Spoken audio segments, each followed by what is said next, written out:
सोचो, सदियों पहले का टाइम। इंडिया एक महान लर्निंग की धरती थी। यह एक रोशन दिए जैसा था। इसकी लाइट दूर दूर तक फैली हुई थी। दुनिया भर से लोग आते थे। वो सीखने आते थे, समझने आते थे। उन्हें यहाँ नॉलेज और शांति मिलती थी। यह था इंडिया, कई लोगों का टीचर। इस एंशिएंट धरती पर एक जगह थी, एक सचमुच स्पेशल मैजिकल जगह। उसे नालंदा कहते थे। सिर्फ एक स्कूल नहीं, बल्कि एक यूनिवर्स, थॉट्स और आइडियाज का यूनिवर्स। यह एक यूनिवर्सिटी थी, ग्रैंड और फेमस, शायद अपनी तरह की पहली। ह्यूमैनिटी के लिए नॉलेज की एक बीकन। नालंदा सिर्फ बिल्डिंग से कहीं ज्यादा था। यह एक ड्रीम था, शेयर्ड विजडम का ड्रीम। एक सपना जहां माइंड्स फ्रीली मिलते थे। यह वो जगह थी जहां सवाल पैदा होते थे और जवाब साथ मिलकर ढूंढे जाते थे। इसका फेम पहाड़ों और समुद्रों के पार तक पहुंचा। क्यूरियस सोल्स के लिए उम्मीद की एक विस्पर। यह उसी जगह की स्टोरी है, नालंदा की स्टोरी। इसके ग्लोरी तक पहुंचने की कहानी, इसके हार्ट ब्रेकिंग साइलेंस में डूब जाने की कहानी, और हमारे टाइम में इसके जेंटल रिबर्थ की कहानी। इसकी इकोज को ध्यान से सुनो, क्योंकि नालंदा आज भी हमसे बात करता है। आज की दुनिया के लिए एक क्वाइट लेसन।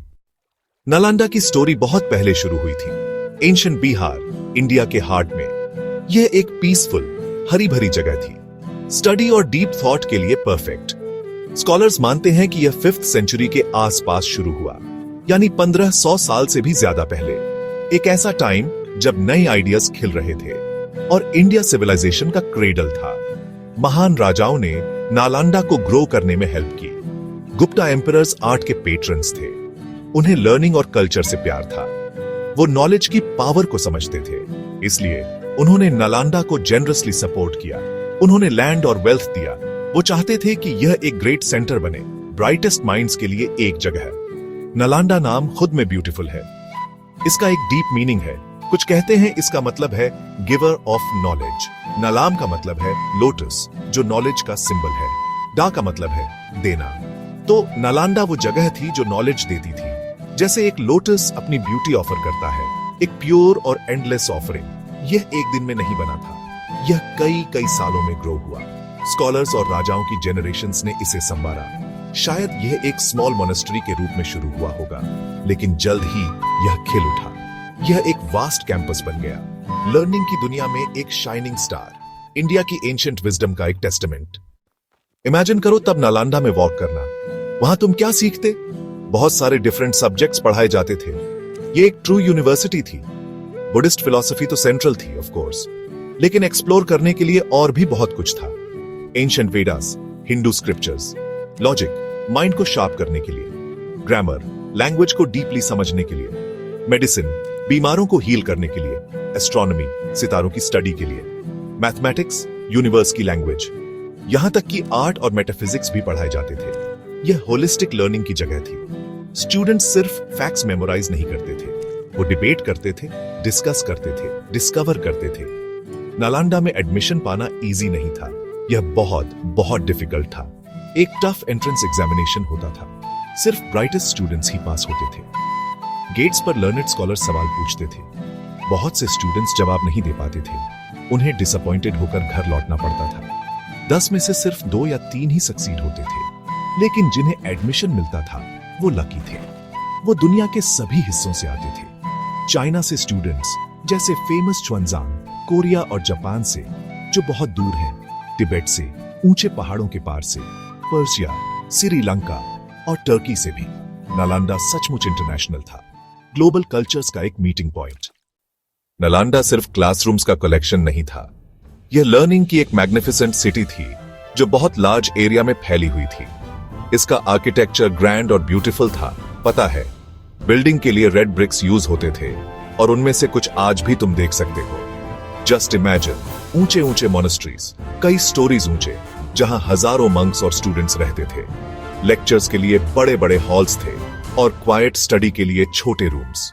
ब्यूटीफुल लेक्स और पॉन्ड्स थे जिनमें लोटस खिलते थे, और पीसफुल वॉक्स के लिए गार्डन्स और पाथवेज थे। इंप्रेसिव टेम्पल्स और स्टूपस शान से खड़े थे, प्रेयर और मेडिटेशन की जगह। पूरा कैंपस स्कॉलरली लाइफ से गुलजार रहता था। सबसे फेमस पार्ट थी इसकी लाइब्रेरी। इसे धर्मागंजा या ट्रेजरी ऑफ ट्रूथ कहते थे। यह 3 बिल्डिंग्स का एक ह्यूज कॉम्प्लेक्स था और उनमें से एक 9 स्टोरीज ऊंची थी। जस्ट इमेजिन वो कितनी ऊंची रही होगी। इन बिल्डिंग्स के नाम थे राटनासागारा, जिसका मतलब है ओशन ऑफ जूल्स, रत्नोदाधी यानी सी ऑफ जूल्स, और रत्नारंजाका, जिसका मतलब है ज्वेल अडॉर्न्ड। इनमें काउंटलेस प्रेशियस मैन्युस्क्रिप्ट्स रखे थे। ये मैन्युस्क्रिप्ट्स पाम लीव्स पर या बर्च बार्क पर हैंड रिटन थे और केयरफुली प्रिजर्व किए गए थे। इनमें जेनरेशंस की विजडम थी। वहां पढ़ाए जाने वाले हर सब्जेक्ट पर टेक्स्ट्स, फिलॉसफी, साइंस, लिटरेचर और आर्ट। कहा जाता है कि यह एंशिएंट वर्ल्ड की सबसे बड़ी लाइब्रेरी थी, एक सच्चा ट्रेजर, पूरी ह्यूमैनिटी के लिए नॉलेज की एक फ्लेम। लगभग 700 सालों तक नालंदा चमकता रहा। यह नॉलेज का बीकन था, दुनिया के लिए एक गाइडिंग लाइट। लेकिन फिर एक डार्क शैडो पड़ा। 12th सेंचुरी के एंड के आसपास बड़े सौरों का टाइम आया। एक इन्वेडर इंडिया आया। उसका नाम बख्तियार खिलजी था। खिलजी एक टर्किश मिलिट्री जनरल था। वह और उसकी आर्मी कॉन्क्वेस्ट के रास्ते पर थे। वे बिहार पहुंचे, जहां नालंदा था। सैडली वे इसकी वैल्यू नहीं समझे। उन्होंने इसे बस एक और सेटलमेंट समझा, या शायद किसी दूसरे फेथ का सिंबल। उन्होंने नालंदा पर ग्रेट फोर्स से हमला किया।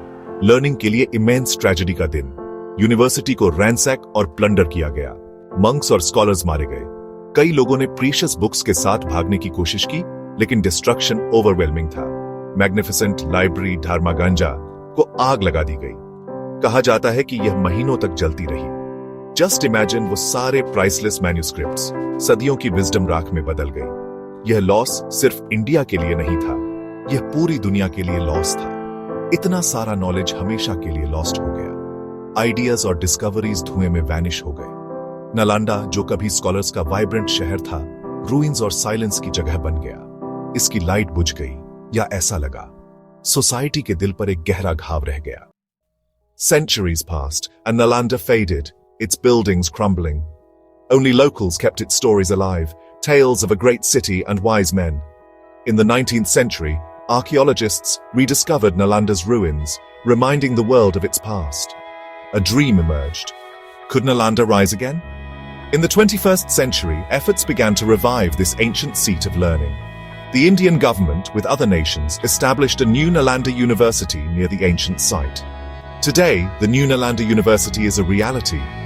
It began academic programs in 2014, attracting students from various countries, just like in ancient times, focusing on history, ecology, and languages. It aims to be a center of excellence, continuing Nalanda's legacy. Nalanda सिर्फ एक historical site से ज्यादा है। ये एक powerful symbol है, हम सब के लिए एक टाइमलेस लेसन। हम इसकी स्टोरी से नॉलेज की परसूट, सवाल पूछने की इंपॉर्टेंस, नई चीजें सीखने की जॉय और उस लर्निंग को शेयर करने के बारे में सीखते हैं। नालंदा हमें ओपननेस के बारे में सिखाता है।